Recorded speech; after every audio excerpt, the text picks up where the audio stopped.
Hello दोस्तों, आशा करता हूँ आप लोग बहुत अच्छे होंगे। मेरा नाम है चंदन कुमार। ISPCS क्लासेस में आपका स्वागत है। आज हम लोग देखेंगे 5 नवंबर के करंट अफेयर्स को, और उसके साथ इस वीडियो की दो खास बातें हैं। सबसे पहले तो आपको 20 से 25 मिनट में पूरे दिन का करंट अफेयर्स मिल जाता है, और दूसरा इसमें आपको पिछले दिनों का टेस्ट कर लिया जाता है, और उसके साथ हर क्वेश्चन के साथ आपको बेहतरीन एक्सप्लेनेशन भी प्रोवाइड किया जाता है। तो चलिए बिना देर किए वीडियो को शुरू करते हैं, और उससे पहले प्लीज़ चैनल को शेयर और सब्सक्राइब करना ना भूलें। तो चलिए शुरू करते हैं। तो who was Jambey Tashi who passed away recently. Jambey Tashi कौन थे? तो जिनका हाल ही में निधन हो गया, तो वो एक MLA थे। ठीक है, वो अरुणाचल प्रदेश के लुम्बा असेंबली जो कॉन्स्टिट्यूंसी है उसके MLA थे, और वो भी सिटिंग MLA थे, इसलिए एग्ज़ाम के पर्सपेक्टिव से बहुत ही इम्पोर्टेंट है। ठीक है, हाँ, और वो तवांग डिस्ट्रिक्ट जो लुम्ला असेंबली है वो तवांग डिस्ट्रिक्ट में पड़ता है। आइए हम लोग कुछ देखते हैं अरुणाचल प्रदेश के बारे में। ठीक है, अरुणाचल प्रदेश जो है, सबसे पहले इसका हम लोग देखते हैं बैकग्राउंड। तो अरुणाचल प्रदेश जो है वो आपको 1987 में ये बना था। ठीक है, इसको स्टेटहुड जो है वो 1987 में मिला था, और इससे पहले इसे कहा जाता था आपको नेफा। ठीक है, नॉर्थ ईस्ट फ्रंटियर एजेंसी। ठीक है, चलिए और हम लोग देखते हैं इसमें जो है कितने MP MLA के सीट्स हैं, ये भी एग्ज़ाम में पूछ लिया जाता है। तो यहाँ आपका MLA का सीट्स है 60, और MP के 2 सीट्स हैं। ठीक है, लोकसभा में। और हम लोग देखते हैं अरुणाचल प्रदेश के बारे में। तो अरुणाचल प्रदेश में ही ब्रह्मपुत्रा रिवर जो है अरुणाचल प्रदेश में एंट्री होती है। ठीक है, और ये जो एंट्री होती है अरुणाचल प्रदेश में, ब्रह्मपुत्रा को किस नाम से जाना जाता है? तो दिहांग नाम से। ठीक है, याद रखेंगे। और ये एक पास से एंट्री करती है, इसका नाम है योंगियाप पास। ठीक है, योंगियाप पास। तो ये बहुत ही इंपॉर्टेंट है। चलिए नेक्स्ट क्वेश्चन अब हम लोग देखते हैं कि who won Asian continental chess championship in men's open. बताइए मेंस ओपन में एशियन कॉन्टिनेंटल चेस चैम्पियनशिप का विजेता कौन रहे? तो उसका सही आंसर है ऑप्शन ए, आर प्रज्ञानंदा। ठीक है, आर प्रज्ञानंदा।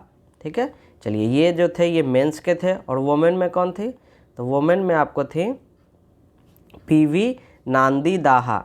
ठीक है, याद रखेंगे PV नांदी दाहा, ये जो थी ये आपका वुमेन में थी। ठीक है, चलिए आगे बढ़ते हैं कि PM मोदी डिक्लेयर्ड मानगढ़ धाम नेशनल मॉन्यूमेंट। ठीक है, is located in which state. PM Modi जो है मानगढ़ धाम को नेशनल इम्पोर्टेंस का मॉन्यूमेंट घोषित किए हैं। ये किस स्टेट में है? तो ये है आपका सही आंसर ऑप्शन सी, राजस्थान में। ठीक है, ये जो है आपका राजस्थान में पाया जाता है।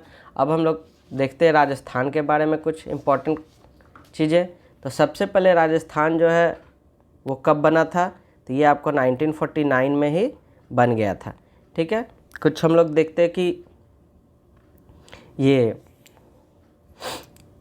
स्टेट रीऑर्गेनाइजेशंस जो हुए थे उनके बारे में। तो सबसे पहला कमेटी जो था वो कौन सा था? धार कमेटी। ठीक है, धार कमेटी था जो कि लिंग्विस्टिक ऑर्गेनाइजेशन के लिए मना कर दिया था। उसके बाद आया JVP कमेटी।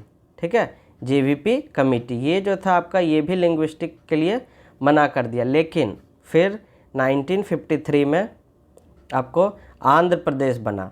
ठीक, किससे? मद्रास से तेलुगु स्पीकिंग लोगों से को हटा के आंध्र प्रदेश बनाया गया 1953 में। ठीक है, और उसके जब इसको लिंग्विस्टिक बेसिस पे बनाया गया तो फिर और भी स्टेट्स में जो है ये मांग उठने लगी कि नहीं, हम लोग को भी चाहिए लिंग्विस्टिक बेसिस पे। तो 1956 में स्टेट रीऑर्गेनाइजेशन बनाया गया। ठीक है, स्टेट रीऑर्गेनाइजेशन बनाया गया 1956 में, और उसके बाद फिर अलग अलग स्टेट्स के विभाजन होते चले गए लिंग्विस्टिक बेसिस पे। ठीक है, चलिए, और इसमें सबसे पहला जो कमेटी था जो कि ये रिकमेंड किया था कि लिंग्विस्टिक बेसिस पे होगा, तो वो था आपका फजल कमीशन, फजल अली कमीशन। ठीक है, तो ये सब याद रखिएगा, ये बहुत इंपॉर्टेंट है। और हम लोग देखते हैं राजस्थान के बारे में। तो राजस्थान जो है, राजस्थान में आपको अभी हाल फिलहाल में नेशनल डिफेंस एमएसएमई कॉन्क्लेव शुरू किया गया है। नेशनल डिफेंस एमएसएमई कॉन्क्लेव, ठीक है, ये कहाँ शुरू किया गया है? तो ये आपको कोटा में शुरू किया गया है। ठीक है, कोटा किस नदी के किनारे है? तो कोटा आपको चंबल नदी के किनारे है, याद रखिएगा ये सब। चलिए और देखते हैं राजस्थान के बारे में। तो राजस्थान जो है अभी जस्ट, ये सारे जो करंट अफेयर्स हैं ये आपको जनवरी के बाद से ही मिलेंगे, क्योंकि एक साल का करंट अफेयर जो है हर एक के एग्ज़ाम में बहुत इंपॉर्टेंट है। तो हम लोग का ये कोशिश रहता है कि ज़्यादा से ज़्यादा बार आपको सारे करंट अफेयर्स को रिवाइज कराया जाए। ठीक है, तो उसी के लिए ये हम लोग हर स्टेट के बारे में उसके जो इम्पोर्टेंट करंट अफेयर्स है उसको भी प्रोवाइड किया जाता है। तो अभी शुरू किया गया है Indira Gandhi urban employment guarantee scheme. ठीक है, Indira Gandhi urban employment guarantee scheme जो है राजस्थान गवर्नमेंट के द्वारा शुरू किया गया है। फिर आपको शुरू किया गया Rajiv Gandhi centre for advance technology, ये भी आपको जयपुर में शुरू किया गया है। ये भी राजस्थान गवर्नमेंट के द्वारा शुरू किया गया है। चलिए और देखते हैं। तो मुख्यमंत्री, हाँ, तो और जो है क्या शुरू किया गया? तो मुख्यमंत्री अनुप्रीति कोचिंग स्कीम, मुख्यमंत्री अनुप्रीति coaching scheme.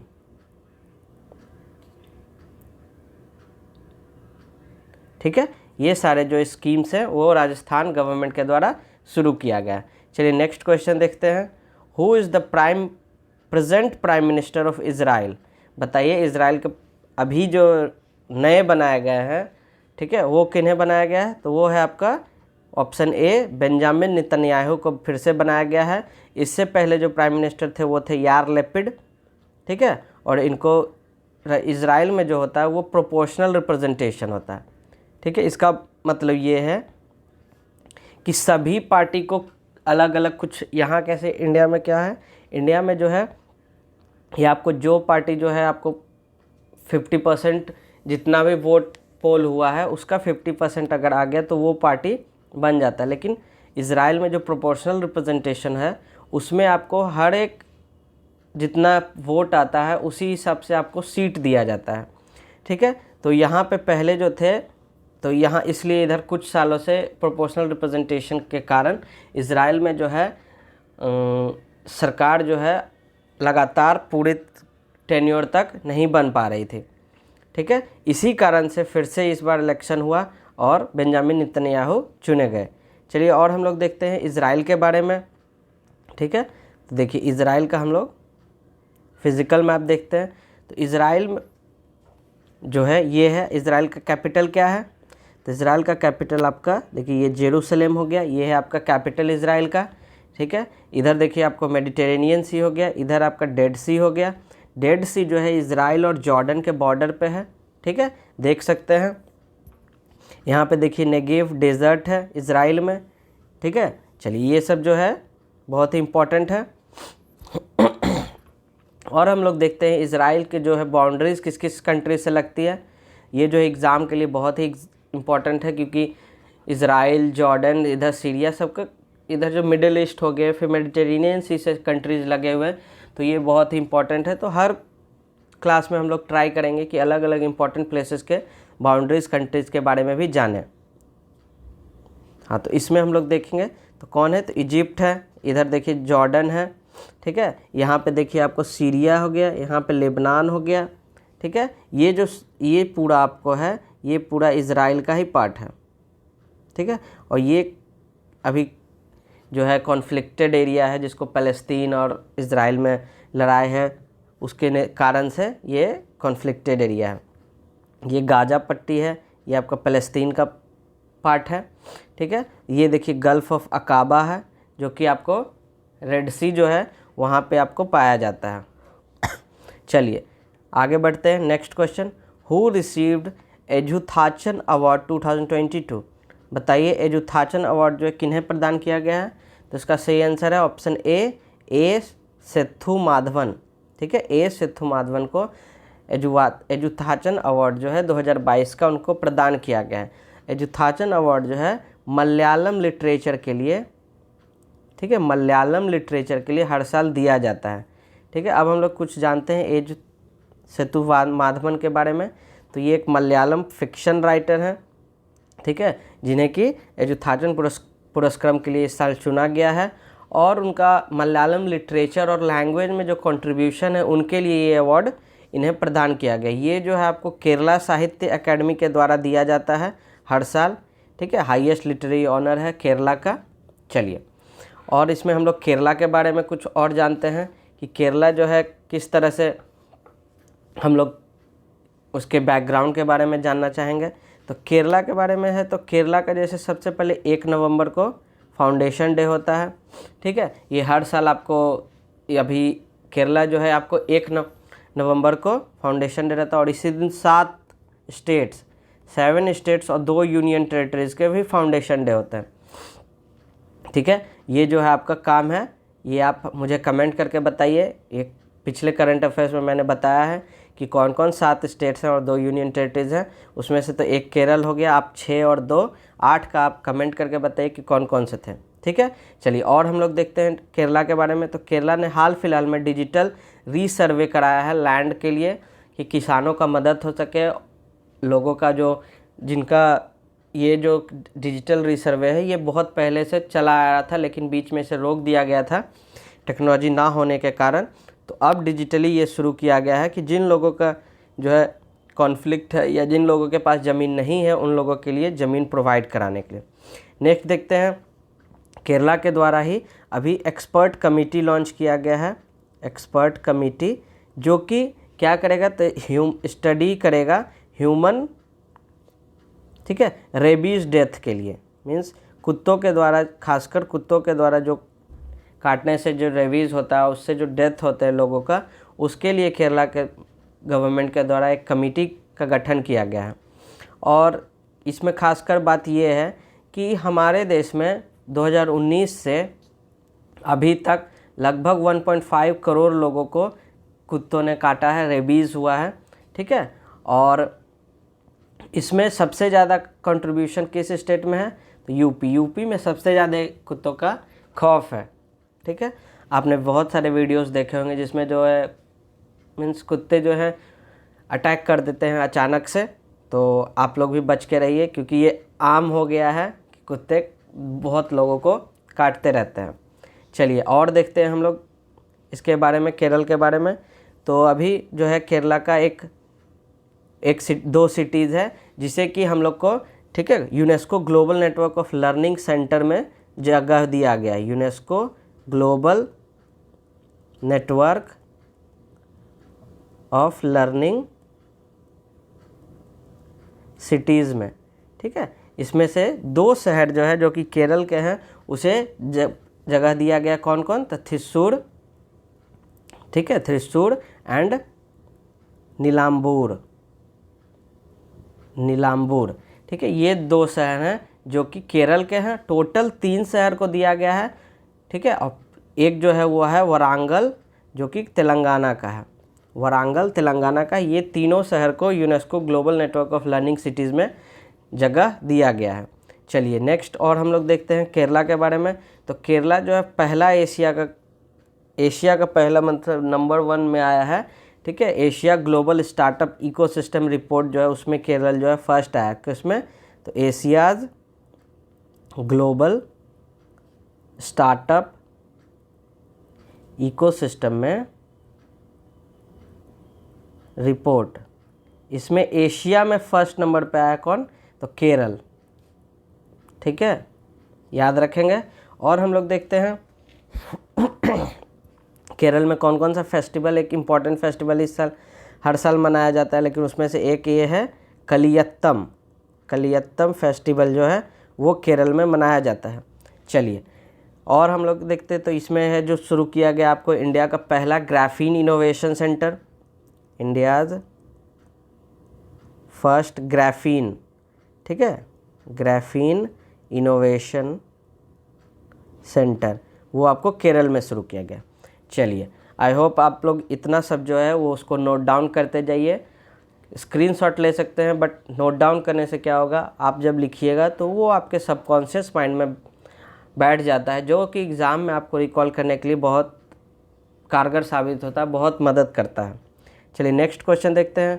Which country created record for operating the longest passenger train? बताइए। तो इसका सही आंसर है ऑप्शन सी, स्विट्जरलैंड। ठीक है, स्विट्जरलैंड का कैपिटल क्या है बताइए? तो बर्न। बर्न जो है वो स्विट्जरलैंड का कैपिटल है, और इसमें स्विट्जरलैंड के द्वारा सबसे लंबा लॉन्गेस्ट पैसेंजर ट्रेन शुरुआत किया गया है। ठीक है, और हम लोग देखते हैं कुछ बारे में। तो इस पूरे ट्रेन में जो है 100 कोचेज़ होंगे, जो कि 4550 सीट्स इसमें होंगे। एक ट्रेन में इतने लोग जो हैं वो सफ़र कर सकते हैं। ठीक है, जो कि सीट्स के द्वारा। अब इंडिया में तो ऐसा है, रेलवे का आप जानते ही हैं कि जो जनरल होते हैं उसमें तो 3 से 4 बोगीज में आपको, हर बोगीज में कम से कम 500 से 600 लोग मिल जाते हैं। तो इंडिया का तो बात ही अलग है। अब हम लोग देखते हैं स्विट्ज़रलैंड के मैप के बारे में। तो स्विट्ज़रलैंड जो है आपको सबसे पहले यूरोप का एक कंट्रीज़ है। ये देखिए आपका स्विट्ज़रलैंड है। ठीक है, कैपिटल आपको बता दिए बर्न, और इसके बाउंड्रीज कंट्रीज़ कौन कौन है? तो इधर फ्रांस हो गया आपका, इधर देखिए आपका जर्मनी हो गया, इधर ऑस्ट्रिया हो गया, इधर इटली हो गया। ठीक है, तो ये जो है आपके बाउंड्रीज कंट्रीज़ हो गए। ये एक लैंडलॉक्ड कंट्रीज़ है, लैंडलॉक्ड। ठीक है, लैंडलॉक्ड कंट्रीज़ क्या होता है? जो कि जिसके चारों तरफ, ठीक है, 4 साइड्स जो होते हैं वो लैंड होते हैं, और ये किसी भी ओपन सीज से कनेक्टेड नहीं होता है। तो ये जो खास बात थे लैंडलॉक के। हम लोग और देखते हैं कि स्विट्ज़रलैंड में जो है कौन कौन से आपके फिज़िकल चीज़ पाए जाते हैं, फिज़िकल इन्वायरमेंट से रिलेटेड। तो देखिए यहाँ पे आपको स्विट्ज़रलैंड और फ्रांस के जो बॉर्डर है उस पर आपको जूरा माउंटेन पाया जाता है, ये बहुत इंपॉर्टेंट है। स्विस प्लेट्यू पाया जाता है। ठीक है, यहाँ पे देखिए आल्प्स का जो स्विस आल्प्स नाम है, ठीक है, वो पाया जाता है। और हम लोग देखते हैं यहाँ पे आपको लेक कॉन्स्टेंट, जो स्विट्ज़रलैंड और जर्मनी के और ऑस्ट्रिया तीनों के आपको बाउंड्रीज पे पाया जाता है। कौन सा? तो लेक कॉन्स्टेंस। एक मिनट, हाँ देखिए लेक कॉन्स्टेंस। ठीक है, तो ये सब याद रखिएगा। चलिए, और हम लोग देखते हैं, आगे बढ़ते हैं। तो ये थोड़ा बहुत हम लोग यूरोप का देखते हैं। तो यूरोप में मेडिटेरेनियन सी से कौन कौन से देश लगते हैं? तो यहाँ देखिए आपको ये स्पेन हो गया, ये फ्रांस हो गया, ये इटली हो गया। ठीक है, यहाँ पे देखिए आपको क्रोएशिया हो गया, ये आपका हो गया बोर्जो हर्सेगोविना। ठीक है, ये ग्रीस हो गया आपका, ये अल्बेनिया हो गया, ये टर्की हो गया आपका। ठीक है, तो ये सारे देश जो है वो लगते हैं। ये आपका स्लोवेनिया हो गया। ठीक है, तो ये सारे जो है इम्पॉर्टेंट है। इधर अफ्रीका के साइड आपको मोरक्को लगता है, ट्यूनीशिया लगता है। ठीक है, इजिप्ट लगता है। मोरक्को के अफ्रीकन साइड में से और भी कुछ देश लगते हैं, तो उनके बारे में भी हम लोग जानेंगे। ये ऊपर देखिए आपको गल्फ ऑफ बोथनिया है। ठीक है, ये नॉर्थ सी है, ये आपका यूनाइटेड किंगडम है। तो ये सारे, ये देखिए ब्लैक सी। चलिए नेक्स्ट बढ़ते हैं हम लोग नेक्स्ट क्वेश्चन की ओर। Who became president of FICCI? ठीक है, बताइए। तो अभी हाल फिलहाल में किन्हें फिक्की का प्रेसिडेंट बनाया गया है? तो इसका सही आंसर है ऑप्शन ए, सूर्यकांत पांडा को बनाया गया है। ठीक है, हम लोग देखते हैं फिक्की का फुल फॉर्म क्या होता है। तो होता है federation of Indian chambers of commerce and industry. ठीक है, ये जो है फिक्की का फुल फॉर्म हुआ इन्हें, और सूर्यकांत पांडा को अभी प्रेसिडेंट बनाया गया है। ठीक है, और हम लोग देखते हैं फिक्की के बारे में क्या है। तो ये है आपको हाँ, तो सूर्यकांत पांडा को बनाया गया है। चलिए नेक्स्ट क्वेश्चन की ओर बढ़ते हैं। Which person is honoured with Chevalier? ठीक है, Chevalier award by French government. बताइए, तो इसका सही आंसर क्या है? तो इसका सही आंसर है अरुणा साईराम को बनाया गया है। ठीक है, ये जो है चेवलियर अवार्ड फ्रेंच गवर्नमेंट के द्वारा, ये वहाँ का हाईएस्ट ऑनर है। ठीक है, फ्रेंच गवर्नमेंट के द्वारा दिया जाने वाला जो ऑनर है वो सबसे बड़ा है, जो कि अरुणा साईराम को दिया गया है। अरुणा साईराम है क्या, उनको किस लिए दिया गया? तो एक बहुत सारे चीज़ वो करती है, मीन्स मल्टी डायमेंशनल चीज़ करती हैं अलग अलग। जैसे हो गए कार्नेटिक वोकलिस्ट हो गए, कंपोज़र हो गए, ह्यूमैनिटेरियन वर्क भी करती हैं, स्पीकर हैं मीन्स बात करती हैं मीन्स वक्ता हैं, और इनको ये अवार्ड दिया गया है। ठीक है, और इनको जो है अलग अलग बहुत सारे अवार्ड दिए गए हैं, जैसे कि पद्मश्री दिया गया है सेंट्रल गवर्नमेंट के द्वारा, संगीता कलानिधि दिया गया है इनको म्यूज़िक एकेडमी के द्वारा। तो ये सारे अवार्ड के ये विजेता रह चुकी हैं। चलिए नेक्स्ट क्वेश्चन की ओर बढ़ते हैं। तो हम लोग देखेंगे फ्रेंच के बारे में, कुछ उसके जो फिज़िकल इन्वायरमेंट है उसके बारे में हम लोग देखते हैं। तो फ्रांस के बारे में, तो सबसे पहले हम लोग यहाँ देखे थे फ्रांस जो है ये आपका हो गया फ्रांस, एक मिनट यहाँ मैं मिटा देता हूँ। हाँ, तो ये जो आपको दिख रहा है ये आपका फ्रांस हो गया। ठीक है, फ्रांस का कैपिटल क्या है? तो पेरिस, देखिए पेरिस है, पेरिस हो गया कैपिटल। और ये आपका किस किस देश से बाउंड्री लगता है? तो ये आपका देखिए जर्मनी से लगता है, स्विट्जरलैंड से लगता है, इटली से लगता है, स्पेन से लगता है, और एक ये बेल्जियम से लगता है।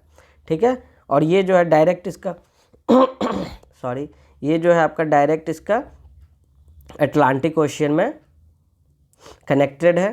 ठीक है, और ये लैंड ऑफ कंट्रीज नहीं है। चलिए, और हम देखते हैं इसके माउंटेन्स के बारे में, रिवर्स के बारे में। हाँ, तो सबसे पहले देखिए यहाँ आपको इटली और ये फ्रांस के बॉर्डर पे आपको आल्प्स मिल जाएगा। ठीक है, ऊपर में हम लोग बताए थे कि स्विट्जरलैंड और फ्रांस के बॉर्डर पे जूरा माउंटेन्स है। फिर ऊपर जर्मनी और फ्रांस में वॉस्जेज है। ठीक है, याद रखिएगा। ऊपर में आपको वेस्टर्न साइड आपको ब्रिटनी मिलेगा, नॉर्मेंडी मिलेगा। तो ये मेन जो माउंटेन पीक्स हैं या माउंटेन रेंजेस हैं वो आपको फ्रांस के में पाए जाते हैं। और हम लोग देखते हैं कुछ इम्पॉर्टेंट रिवर्स में। तो देखिए यहाँ पे आपको लोयरे रिवर बहती हुई दिख रही है, जो कि आपको अटलांटिक ओशन में जाके मिलती है। ठीक है, इसी तरह से यहाँ पेरिस आपको हो गया। ठीक है, चलिए, और देखिए इस साइड से आपको रोन नदी मिलती हुई दिख रही है, रोन। ठीक है, जो कि फ्रांस की एक इम्पॉर्टेंट रिवर है, जो कि जाके आपको मेडिटेरेनियन सी में मिलती है। और सबसे नीचे देखिए ये पायरनीज माउंटेन है। ये एग्ज़ाम में बहुत बार पूछ दिया जाता है, और ख़ासकर एग्ज़ाम में ये जो है पूछा जाता है कि कौन सा जो है वो आपको नॉर्थ साउथ डायरेक्शन में या साउथ नॉर्थ डायरेक्शन में जो है उसको आप अरेंज कीजिए। तो उस तरह से आप देख सकते हैं, सबसे ऊपर वॉजेस है, फिर जूरा है, फिर आल्प्स है, और नीचे पायरनीज है। तो आप लोग होप याद रखेंगे। चलिए नेक्स्ट क्वेश्चन की ओर बढ़ते हैं। तो इसमें तो आपको बता ही चुके हैं, फ्रांस हो गया। चलिए नेक्स्ट देखते हैं। Which Indian company is going to build Mongolia's first greenfield oil refinery? तो बताइए, तो इसका सही आंसर है ऑप्शन डी। ठीक है, MEIL।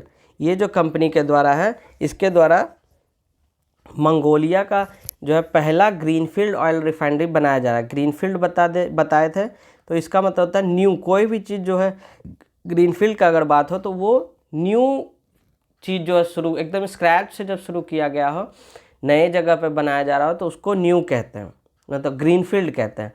और उसी के उलट ब्राउन फील्ड होता है, जो कि पहले से इस्टेब्लिश जो जगह है उसमें आपको ब्राउन फील्ड, उसमें अगर कोई भी चीज़ नया बनाया जाता है, वहाँ पे इम्प्रूवमेंट करके उसको और बड़ा किया जाता है, उसमें मरम्मत किया जाता है, तो उसको ब्राउन फील्ड कहते हैं। चलिए, और हम लोग देखते हैं, तो मंगोलिया का कैपिटल क्या है? मंगोलिया का कैपिटल आपका उलन बटोर है, याद रखिएगा। मंगोलिया और चाइना के बॉर्डर पे आपको गोबी डेजर्ट पाया जाता है, गोबी डेजर्ट। ठीक है, जो कि एक कोल्ड डेजर्ट है। डेजर्ट दो प्रकार के होते हैं, एक हॉट डेजर्ट, एक कोल्ड डेजर्ट। ठीक है, इंडिया में बताइए कोल्ड डेजर्ट कौन है? तो इंडिया में आपको लेह लद्दाख जो है वो आपका एक कोल्ड डेजर्ट है। ठीक है, चलिए, तो हम लोग देखते हैं, तो ये जो है MEIL का फुल फॉर्म क्या है? तो Megha engineering and infrastructure limited जो है, इसके द्वारा मंगोलिया के कैपिटल सिटी उलन बटोर में इसे बनाया जा रहा है। चलिए नेक्स्ट देखते हैं। World tsunami awareness day observed on which day? बताइए, वर्ल्ड सुनामी अवेयरनेस डे कब मनाया जाता है? तो इसका सही आंसर है ऑप्शन बी, 5 नवंबर को हर साल मनाया जाता है। ठीक है, सुनामी का मतलब क्या होता है? तो ये एक जापानीज वर्ड है जिसका मतलब होता है हार्बर वेव। ठीक है, हार्बर वेव इसका मतलब होता है। और इंडिया में जो है इस बार का जो वर्ल्ड सुनामी अवेयरनेस डे में का थीम क्या रहा? तो इसका थीम रहा आपका early warning and early action before every tsunami, ठीक है। और इसका मतलब क्या है, सुनामी का मीनिंग हार्बर वेव होता है। इंडिया में सबसे भयंकर सुनामी जो है वो 2004 में आया था, जिसमें बहुत सारे लोग जो हैं, खासकर आपको साउदर्न पार्ट में जो कोस्टल रीजन है उसमें आपको ये बहुत नुकसान पहुंचाया था। और हम लोग देखते हैं सुनामी के बारे में। तो सुनामी जो है वो आपको किस तरह से जनरेट होता है, क्यों ये बनता है खासकर, तो सुनामी जो है आपको वो अर्थक्वेक से होता है, अर्थक्वेक से बनता है, आपको लैंडस्लाइड से होता है, ठीक है। अंडर वाटर अर्थक्वेक जब होता है तो उससे आपको सुनामी जनरेट होता है, लैंडस्लाइड अगर हो गया, और बहुत सारे एंथ्रोपोजेनिक मीन्स आर्टिफिशियल कारण से भी होते हैं, जैसे कि अंदर में अगर न्यूक्लियर या बॉम्ब एक्सप्लोजन कर दिया गया, न्यूक्लियर एक्सप्लोजन किया गया, तो जिस कारण से वेव जो है बड़े बड़े उठ सकते हैं और आपको सुनामी हो सकता है।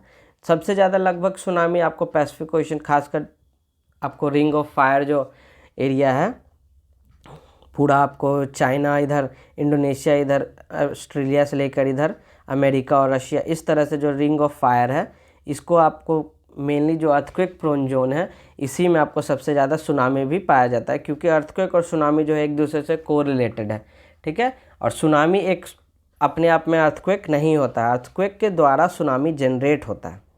तो आई होप आपको सुनामी समझ में आया। और सुनामी का एक और खासियत ये है कि सुनामी आपको बीच, समुंदर के बीच में आपको पता भी नहीं चलेगा सुनामी आ रहा है। सुनामी हमेशा एकदम बीच, जो बीच होता है वहाँ पे आता है, और इस तरह से टकराते हुए